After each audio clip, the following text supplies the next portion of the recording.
नमस्कार दोस्तों, स्वागत है आपका मेरे चैनल में। आइए सुनते हैं ये पारिवारिक कहानी जो आपको ज़रूर पसंद आएगी।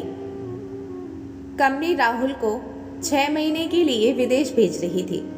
रति और 3 महीने की बेटी रूही को छोड़कर जाने का दिल ही नहीं कर रहा था राहुल का। रति की सास नहीं चाहती थी कि रति और उनकी प्यारी पोती उनसे दूर जाए। छोटा भाई नीरज भी रूही को गोद में खूब घुमाता था। रति बोलती, इसे घूमने की आदत पड़ जाएगी। राहुल रति को समझाता, देखो माँ और नीरज के रहते तुम मायके जाने की जिद कर रही हो और उन्हें बुरा लगेगा। माँ की जान बसती है रूही में। रति ने कहा, मैं मायके से जल्दी वापस आ जाऊंगी। माँ भाभी भैया से मिले बहुत दिन हो गए। कान्हा के छठियारे में भी नहीं जा पाई थी। रूही होने वाली थी, उसे देखा भी नहीं। कान्हा के लिए सोने के सूरज चंदा हाय, कपड़ा, खिलौने, भतीजी के लिए उपहार, भाभी के लिए कपड़े, फल मिठाई लेकर अति उत्साह से रति मायके पहुंची। सासू माँ के आंसू और देवर का उदास चेहरा उसे नहीं दिखा। राहुल बीच का रास्ता निकाला। रति कुछ दिन मायके रहकर वापस आ जाएगी, फिर मम्मी पोती के साथ रहेगी। रूही 2 महीने की हुई थी तभी छोटी बहन रूबी के पास मम्मी को मजबूरी में जाना पड़ा था, क्योंकि उसकी सास चलने फिरने में लाचार थी।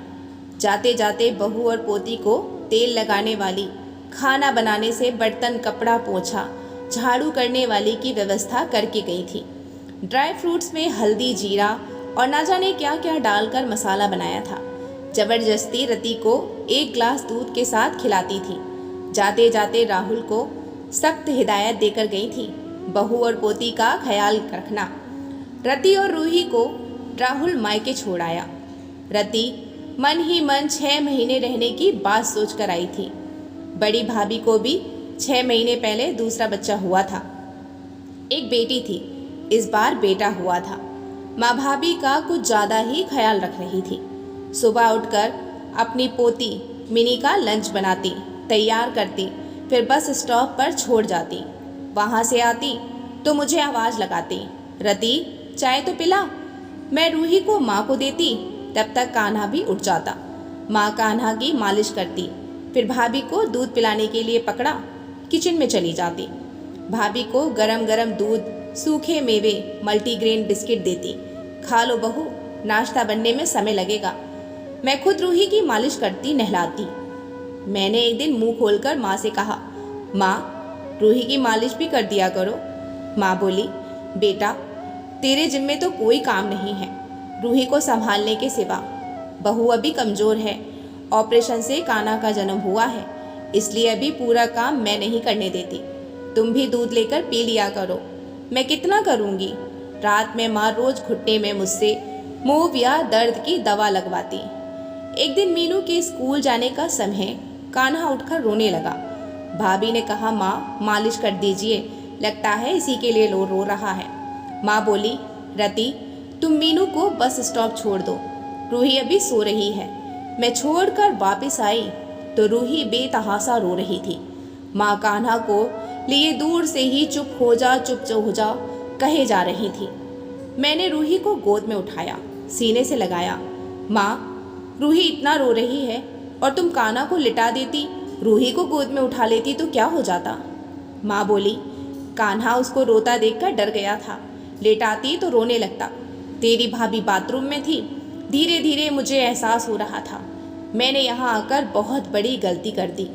मेरी आंखें खुल गई थी। 1 सप्ताह ही हुआ था रूही को लेकर आए मुझे एहसास हो रहा था मैं और मेरी बच्ची इस घर में उपेक्षित हैं। माँ भी हर दम काना काना करती रहती हैं। भाभी को भी बेटा पैदा करने का गुरूर उनके व्यवहार में साफ झलक रहा था। बात बात में उन्होंने एक दिन कहा, बेटा जात को नज़र बड़ी जल्दी लग जाती है, बेटी को नज़र कहाँ लगती है। इसलिए रोज़ रात माँ कान्हा की नज़र ज़रूर उतारती। राज, अजवाइन, लाल मिर्च, आपके भाई के बाद कान्हा ही तो लड़का पैदा हुआ है। जेठ जी 2 बेटी वाले हैं, बुरा मत मानिएगा, और आपको भी है। जवाब तो मेरे पास था, पर मैं चुप रह गई। भैया भी आते, ऑफिस से तो कान्हा कान्हा करते, भाभी के कमरे में घुस जाते। कभी बहन और भांजी के साथ बैठने के लिए उनके पास वक्त ही नहीं था। और 10वें दिन मैंने अपनी सासू माँ को फ़ोन किया, नीरज को छोटे देवर को भेज दीजिए, मैं वापस अपने घर आना चाहती हूँ। आपकी पोती को आपकी ज़रूरत है। सासू माँ की खुशी की आवाज़ में छलक रही थी और मैं वापस आ गई अपने घर, अपने लोगों के पास। अपना घर वाकई में अपना ही होता है। मैंने यहाँ आकर बहुत बड़ी गलती कर दी। तो दोस्तों, मिलते हैं एक नई कहानी के साथ। कहानी आपको कैसी लगी हमें कमेंट बॉक्स में ज़रूर बताना। कहानी सुनने का आप सभी का बहुत बहुत धन्यवाद।